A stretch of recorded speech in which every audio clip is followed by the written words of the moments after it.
Guild Wars 2 is a game that, despite its continued solid player base, always seems to be surrounded by negative opinion and doubt outside of the game's community. And whilst it is true that the game's development has certainly had its ups and downs, the golden age may finally be dawning. With that in mind and an expansion on the horizon, I think it's just about time all the myths and misconceptions about Guild Wars 2 get nicely tidied away, removing all obstacles from luring new players into joining the game and getting trapped here forever. Guild Wars 2 doesn't do a particularly good job at advertising exactly what the game is and what it has to offer inside the game or out, so I don't blame players for not knowing what's going on, and over the years a lot of incomplete or out-of-date information has piled up around the game's reputation. A lot of it boils down to the game working pretty differently to other similar titles, leading to misunderstandings, or the game just changing over time, making past problems, well, a thing of the past. These are some of the concerns I see a lot, either from new players or players outside of the Guild Wars 2-osphere, so feel free to skip around to whichever one you find more interesting. If you have a question or concern not listed here, feel free to leave a comment and I'll answer it. The game is dead. There is no endgame. There is no progression or grinding. There is no Holy Trinity-style gameplay or well-defined roles. Guild Wars 2 is a casual-only experience with no challenge. There are no prestige rewards. The game is in maintenance mode with few updates. The game is player versus player oriented. Everything is in the cash shop. The game is pay to win. And finally, and somewhat strangely, the game is not an MMO. Let's dive into it. Guild Wars 2 is a dead game. Ah, a true classic. In fact, if you're unfamiliar with Guild Wars 2, this might be the thing you've heard the most. I get this a lot in my Twitch chat or simply from asking players from other MMOs what they hear about the game in their communities. Almost invariably it's, oh, is that game still being developed? I thought that game died years ago. Oh, that game's still going? That's pretty cool. But I have to disappoint everyone. The reports of Guild Wars 2's death have been greatly exaggerated. The game has been quietly in development for years now. It's not super loud because of expansion packs not being as frequent. Instead, ArenaNet add new story, endgame content and features to the game in an episodic format approximately every 3 months. The only thing that doesn't get added outside of expansions are elite specializations, which are subclasses of the 9 playable professions in the game. The game simply fell out of the main dialogue about MMOs because of some fairly rough development history and somewhat lacking marketing, but it's still there, lurking as the forbidden choice to play after you rage quit more conventional titles. Every game mode, from open world to player versus player, is very much alive and kicking. You won't have trouble finding groups for whatever you want, pretty much whenever. There is no endgame. This probably stems from the very early days of the game, where certain parts of traditional MMO endgame were a bit lacking or even missing, particularly raids. The PvE endgame at the time was more focused towards open world content and story-driven dungeons. Additionally, player versus player and world versus world, open world player versus player, were not very well fleshed out systematically or reward-wise, leading to the game feeling a bit non-existent. Fortunately, the game is 9 years old now, and thanks to the lack of vertical progression in the game, every addition the developers have made to the endgame is as relevant today as it was when first added. As you might imagine, this has led to quite the build-up of endgame activities to participate in.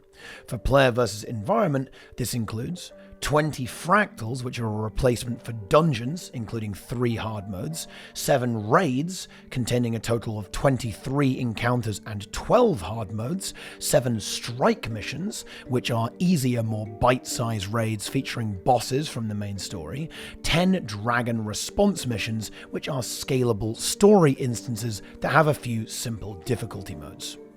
And that's just what's comparable to other MMO endgame.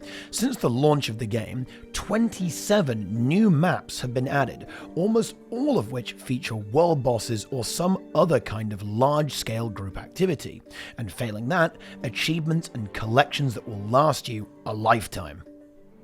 What is true is that ArenaNet hasn't ever quite figured out exactly what they want for the endgame in player versus environment, which is why you see so many different types of content in various states of abandonment, and this has led to some pretty big gaps in the release schedule. The good news is that that looks like it's changing with the upcoming expansion, with 5 strike missions releasing on launch with hard modes shortly after. This strongly implies a dedication to this sort of content moving onwards. And because strike missions are essentially reused and repackaged content from the story, it might well be consistent as well. Guild Wars 2 also has 2 other game modes hanging in there if you do get bored of player versus environment that have very well fleshed out endgame gameplay pathways too. A proper ranked ladder with very good rewards for playing and placing highly, automated tournaments that run every 3 hours, and a special monthly tournament which gives a unique prestige title and a funny hat for winning. For World vs. World, this is still a little bit of a work in progress. ArenaNet just remembered this game mode existed very recently, and it's being heavily reworked to be very guild-focused and more competitive. World vs. World does, however, just like player vs. player, have a proper reward structure right now. Very much in line with the rest of the game, albeit perhaps a little on the slow side. Despite not really changing a crazy amount over the years, the player-driven component of open-world player versus player in World vs. World has done a really good job keeping players engaged, and it's very much alive and kicking today. In fact, it's one of the most popular activities in the game. So the good news is, pretty much everything in Guild Wars 2 is, and always will be, endgame. And there's so much of it now that as a new player, by the time you get through half of it, more will be released with an update. There is no progression or grinding. This one is definitely understandable because of the way progression works in Guild Wars 2. Unlike many other MMO titles, Guild Wars 2 has no vertical progression. That is to say that gear does not get better over time. A best-in-slot item from 9 years ago is still just as good today. However, what the game does have is horizontal progression, but what does that actually mean? Well, it means you spend your time grinding to make your character look prettier or to unlock different playstyles and builds, rather than simply more powerful playstyles and builds. And there is a huge amount of this to grind. Guild Wars 2 has a reputation for not having a grind, but it's much more accurate to say that all the grind is totally optional. You can play the game just fine without much grinding at all, but if you do like a bit of no-lifing, then to be frank, if anything, the game has far more to grind than most MMOs out there. To truly max out on all of your quality of life and fancy skins will cost you hundreds of thousands of gold. And when most players are capping out at farming 30 gold an hour, you can see why that's going to take a little while. A very common target for most players are legendary items. These items not only have unique models, animations, particle effects and more, they also allow you to choose any attributes you want and can be used across all of your characters at the same time, thanks to a system called the Legendary Armory. Very handy. To have one of each type of legendary unlocked will set you back over 100,000 gold, which is quite a lot. Legendaries also require playing multiple areas of the endgame and completing lengthy collections to craft. That's just one area of the endgame grind too. For every inconvenience, you can grind it away. Portable bank access, trading post access, bigger bags. This even extends into paid upgrades as well, because you can buy the cash shop currency, gems, with gold, meaning that it's all thrown into the grind as well. Story episodes, maps, character slots, bank space, bag slots, infinite gathering tools, mount skins, glider skins, uncountable weapon skins, and even upgrading your game to the deluxe version can all be done with pure grinding action. If none of that sounds interesting, then you can hunt thousands of achievements as well, including killing 250,000 players in World vs. World, ranking up to 10,000, doing fractals dungeons every day for a year to be a fractal god, or winning 10,000 PvP games to be the legendary champion brawler. The choice is yours, but whatever you choose, it will be enough to keep you occupied for thousands of hours. And if you ever get bored, well, that's fine too, because it's all completely optional. There is no Holy Trinity style gameplay or well-defined roles. Guild Wars 2 has a very flexible build system, where you can blend a lot of roles together rather than necessarily dedicating to one of the classic tank, healer, or DPS roles. Some would say healers didn't exist at the start of Guild Wars 2, and this is not actually really accurate. There weren't that many options for healers, that's certainly true, but the fact is, content was not designed with healers or tanks in mind, and was much more focused on active mitigation and quickly destroying opponents rather than sustaining damage with healing. So while the builds were possible, they didn't exist in the metagame because killing things really fast was better. This, however, has changed with the release of the expansion packs, and there are now a huge amount of dedicated healers and support builds available to play in every game mode, and content to match, even on professions you might not expect, like Warrior. The fluid role system is still in play though, and often the build you play will do more than one thing at the same time. You might be tanking and healing and doing damage per second, or doing damage per second and applying offensive and defensive support effects all at the same time.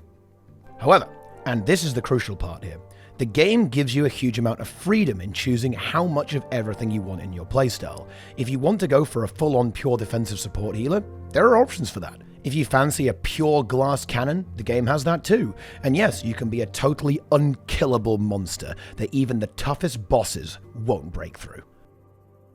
Guild Wars 2 is a casual-only experience with no challenge. This one's true. Nothing I can do to deny it. Guild Wars 2 is nothing but a casual dress-up auto-attack simulator. Nah, I'm joking. Guild Wars 2 caters to a wide audience, and just like grinding, difficulty is optional. And how hardcore or casual you want to be is entirely up to you. The base difficulty of the story is so easy that some of it is absolutely unfailable. Non-player characters will revive you, or the game just won't let you die. ArenaNet want you getting that cinematic experience no matter what. However, the game is very skill dependent in the endgame modes, and there is a huge amount of room for skill expression thanks to the combat and movement system. Whether that be speedrunning, beating the hard mode bosses, beating bosses with a low amount of players, being the best in 5 versus 5 player versus player, winning outnumbered fights in open world PvP, or even defeating the world bosses as fast as possible. There's plenty to show off just how good you are. In fact, in terms of baseline difficulty, Guild Wars 2 defies its casual reputation in having a more fast-paced, action-oriented, and complicated combat experience than most other MMOs. It's got quite the learning curve, and a lot of the endgame doesn't have a story mode, so it's quite the challenge if you're new to the game, and there is no way to cheese it with vertical progression either. The only way to beat an encounter is to actually be good enough to beat it. There's no way around that with gear or otherwise. What the game doesn't have is the very extreme endgame player versus environment difficulty. Raids have a normal mode and a hard mode, but they don't have anything akin to Mythic in World of Warcraft or Ultimates in Final Fantasy, so you can't rely totally on the game to push you in this area. There are no prestige rewards. Rewards. There is truly nothing better than flexing on other players with pixels, and there is no point in running away from this one entirely. I think this is something Guild Wars 2 does very poorly, outside of a few excellent exceptions. Most rewards in the game are purchasable with gold, and this means they are not connected very well to your activities in-game, making flexing impossible, particularly as you can legally buy gold through the gem store in Guild Wars 2. This is actually intentional though, as it's designed to allow the player to obtain their rewards in any way they see fit, which is definitely a big upside. You can collect every dungeon skin without ever setting foot in a dungeon. Playing PvP or World vs World will get you there too. And that absurdly rare drop that you just can't seem to get? Well, you can grind gold to get it instead of waiting for the game to take pity on you. Additionally, certain common MMO prestige rewards are almost exclusively in the gem store. This includes mount skins, not the mounts themselves, which are all obtainable within the game, glider skins, outfits, which are all-in-one appearances, gathering tool skins, mail carriers, and VIP area passes. That might sound like a lot, and it's a bit of an oof, but it's not as bad as it sounds. Firstly, you can buy all of this stuff with gold, which takes the edge off, but the game also has clear areas that are also reserved for in-game rewards too. There are loads of titles, unique skins, legendary items including weapons, back pieces and armor that cannot be bought with gold. These are often attached to collections, currencies, or even achievement points that directly involve gameplay to obtain, with no other method of acquisition. Examples of this would include Raid, World vs. World, or Player vs. Player, legendary armor, all legendary back pieces, legendary weapons that have collections attached to them, the God titles, rewarded for being rank 1 in Player vs. Player, grinding World vs. World or Fractals for a very long time, and my personal favorite and one of the best rewards I've seen in any MMO, the monthly automated tournament gizmos. These are funny effects that flow over your head that can only be obtained from winning the monthly Player vs. Player tournaments. There are 12 to collect, so you'll really have to be the best of the best to get them all. I do consider this point to be a legitimate criticism of the game, but I do want to stress that this applies to the prestige component of rewards, not the quality or quantity. A lot of items boil down to just gold, but there are a truly insane amount of very high fidelity rewards that can be obtained by playing the game, that will allow you to deck out your character in some incredibly creative and fantastical ways. It's called Fashion Wars 2 for a reason. The game is in maintenance mode with few updates. Guild Wars 2 fell off the radar big time, and the natural conclusion is that the game is dying or in maintenance mode. This was definitely fueled with a pretty unhappy player base over the last few years, leading to a bad look from an outside perspective. The short story of this is that ArenaNet did have the game on a bit of a back burner for a while, attempting to develop other projects that ended up not working out, leading to some unfortunate results. Having said that, it's mostly the endgame content that got hit by this. Open world and story has been pretty much constant despite the shenanigans. Of course, the most engaged players who are often found in these endgame modes are the most vocal, and this definitely hurt the image of the game. A big mad community is not a good look, and the unrest was certainly justified, particularly thanks to very poor communication and community management from ArenaNet. Nobody knew what on earth was going on at the studio and where the game was going, and it caused an already rustled community to become very concerned for the future of the game. Now the good news is that ArenaNet is very much back on the Guild Wars 2 train, announcing End of Dragons, the first expansion in 4 years, and over the past few months they've drastically changed their policy regarding communication and content development strategy. Of particular note is their rededication to World vs. World as a cornerstone game mode, pushing repeatable challenging content alongside story content in the expansion, and an engine update as well, which is on its own a confirmation that Guild Wars 2 probably isn't done just yet. This is a complete 180 from the past few years, and it's not all talk either. The engine update has already been confirmed to be happening in 2021, alongside the transformation of World vs. World into a much more guild-focused game mode. It's been a long time coming, but finally, people can't meme about there being no Guild Wars in Guild Wars. So no, the game is not on maintenance mode. It had some very, very rough moments in its history from a veteran perspective, worthy of another video just to tell the tale, but for now, Guild Wars 2 advances into a bright future. Hopefully. The game is player versus player oriented. Funnily enough, this used to very much be the case. Most players have forgotten the original concept of Guild Wars 2, but it absolutely started out as a game with a player versus environment warm-up, leading into playing both player versus player and world versus world as the main endgame, and it shows. Go and watch early reviews of the game. Everybody is raving about World vs. World being amazing and a game changer. However, as the game evolved, ArenaNet definitely moved the game into having a large focus on player versus environment, and I can say with confidence that Guild Wars 2 is very much a story-driven MMO, with a heavy focus on open world content. That's not to say the other game modes don't exist, they're very much in active development, especially with the new leadership team, but the majority of development resources go into open world and story. Everything is in the cash shop. Guild Wars 2 is a free-to-play game with a very low box price and no subscription fee, but that does come at the cost of microtransactions. There are loads of things you can buy to make the game less annoying and increase your quality of life. These items are not found anywhere else except the gem store, but of course you can grind gold to convert to gems if you wish. However, I think this criticism is mostly leveled at in-game rewards like skins and so on, so I think the best way to go about this is to just hit you with the numbers. Note that these numbers will change over time and are probably not exactly right, but they are certainly within a 5% tolerance. And finally, when I say something is available in-game, that is defined as an item obtainable directly through gameplay without any purchase required from another player or from the cash shop. Here we go.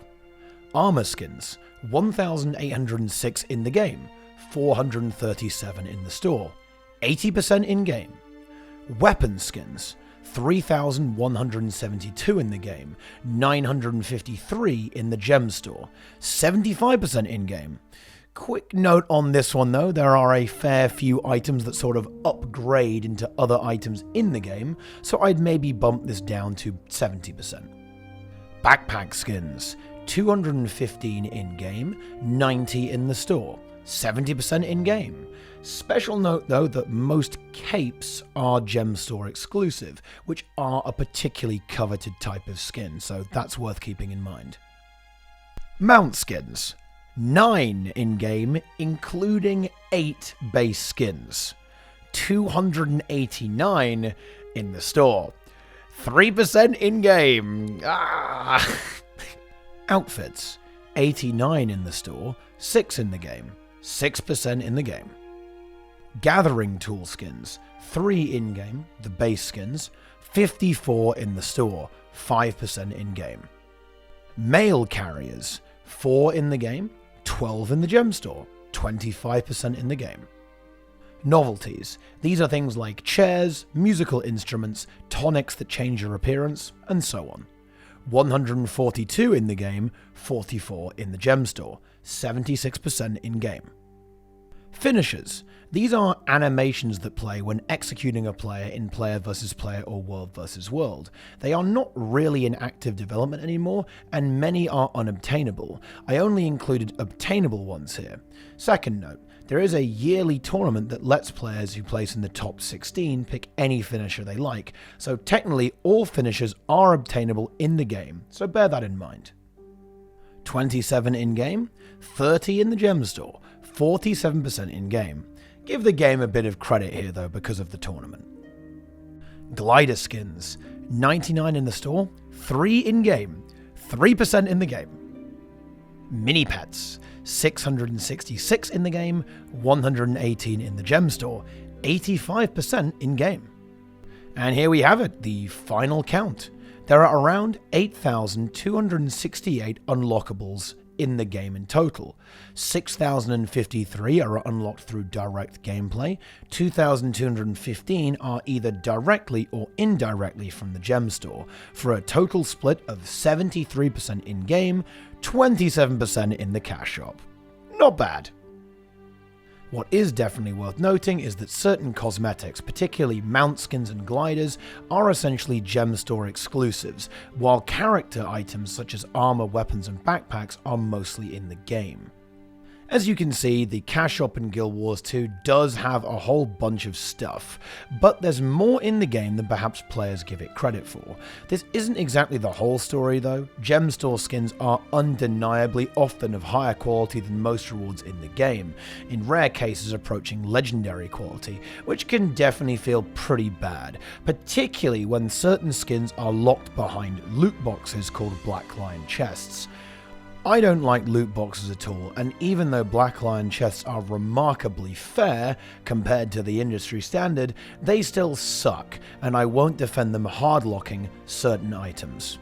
There are not many skins locked this way compared to the conventional cash shop skins, but they are often, unfortunately, some of the more coveted skins that a lot of players want to go after. Just as a general conclusion here, I find the business model of Guild Wars 2 to be very fair. I'll admit my bias here, and I say that I'm not a very reward-driven player. I am a trademarked for-fun gamer, so your mileage may vary. The only three things that were ever problematic to me were mount skin loot boxes, which got resolved very quickly after a quick roast from Jim Sterling in the form of an additional direct purchase option to circumvent the loot boxes if desired, black lion chests, and finally build and equipment templates. These allow you to swap between different setups very quickly and are monetized individually and pretty aggressively. If you want more than 2 equipment templates or 3 build templates per character, you'll need gems. To be clear, you can still change your setup anytime out of combat to anything. There is no significant gameplay advantage outside of very high-level speedruns to using build and equipment templates. It's just much more inconvenient to change builds without templates, to the point where having multiple characters for different builds or game modes is often a good approach. ArenaNet do a very good job of separating monetization from actual core functionality. It's all either cosmetic or quality of life, and this is the only basic gameplay feature that is monetized, and quite frankly, it shouldn't be. It stands out as the one true black mark on ArenaNet's very consumer-friendly model. The game is pay to win. We just talked about the business model in the previous one, so here we go again. And I think the best way to answer this question is looking at how the business model interacts with the game. So what can you buy with real money in Guild Wars 2? All purchases start with gems, which are the currency for the cash shop, but you can also turn them into gold. The cash shop contains quality of life items and cosmetics. The quality of life is definitely very strong, to the point where you'll probably want to pick up some of these items, because it just reduces the amount of annoying busy work you have to do, like moving items between characters, inventory management, keeping track of gathering tool durability, swapping crafting disciplines, moving between key non-player characters and cities such as banks or the trading post, and so on. To contextualize this, to get your quality of life to a very comfortable position, I would say costs around 12,000 gems, or $150. You can see what items make up this estimate on the screen now. This is a very well-rounded approach and covers a lot of bases, so you can definitely get away with less, particularly if you don't care about gathering, or if you have better inventory management than me. Considering the game is buy-to-play only, I think this is pretty alright, and it's further offset by the fact that you could very easily farm this in-game if you have patience. 12,000 gems, as of this video, costs around 3,400 gold, which with a fairly conservative farming rate of 15 gold per hour will take about 230 hours to obtain. Farming efficiently will halve that. In the grand scheme of things, for a massively multiplayer online game, which are typically known for a fair bit of grind, that's not actually that much. Things do get a bit more expensive when you play a lot of different characters though, as a lot of quality of life is character bound, such as bag slots, equipment and build templates, and of course the character slots themselves also cost gems, so be aware of that. The cosmetic stuff in the gem store is not a big deal in my opinion because it doesn't affect gameplay. It does devalue reward structures in the game because gem store items certainly outshine a lot of in-game rewards, while of course having zero gameplay, skill, or meaning attached. And certain cosmetic types, such as mount skins or glider skins, are almost exclusively gem store, which I definitely understand players having an aversion to, but in general, it is alright, and the game itself also has a good amount of rewards to gather normally from gameplay. This is further discussed in the previous segment. Everything is in the cash shop, so if you skipped here, go back there for some more detail on the gem store. I think the most contentious part of the business model is the ability to buy gold. Guild Wars 2 endgame progression essentially boils down to farming gold to buy skins, gem store items, or unique cosmetic enhancement items such as infusions, which are upgrades you can attach to your gear that have special effects. This does mean though that you can buy all of these with real money as well. This essentially extends to everything that doesn't have some kind of collection, Guild Wars 2 quests, attached to it. That includes best in slot gear, most legendary weapons, most weapon or armor skins, and even extremely rare drops. There are very notable exceptions to this: all legendary armor sets, legendary trinkets including back pieces, and 4 legendary weapons. Those all have epic journeys to creating the items in addition to a hefty gold price as well. A further 12 legendary weapons can't be bought directly with gold, but they all have the same generic acquisition method, involving map completion, map currency farming, a bit of player versus player and world versus world, and lots of expensive crafting, with a few minor differences in what exactly you need to buy, depending on the weapon type. The ability to buy these types of items for gold is not necessarily bad. It allows the player to get pretty much any reward they want playing anything they want, instead of forcing players to engage in specific types of content to get a specific reward. I personally prefer rewards tied to specific areas of the game, of which the game also has plenty, but I think the accessibility and convenience in being able to do whatever you want to get whatever you want also has its merits. There is also no vertical progression on gear in Guild Wars 2, and getting best in slot is very fast. You'll have gear that never needs to be replaced within weeks of hitting level 80, or faster if you play a lot. This means there is no element of pay to win whatsoever in your actual power level. And that's the main takeaway. You can pay to skip grinding, pay to make the game a bit less annoying, but you cannot pay to make your character stronger than anyone else's. Pay to win is definitely a complicated issue, but once again I think ArenaNet do a good job minimizing the impact of the microtransactions on the game, and avoiding it totally in actual gameplay, in addition to allowing the player to not spend any money at all using gold to gem conversion. The important part to me is that you won't have any less fun if you don't spend any money, and you are not at a competitive disadvantage, particularly in player versus player, which doesn't even use gear at all.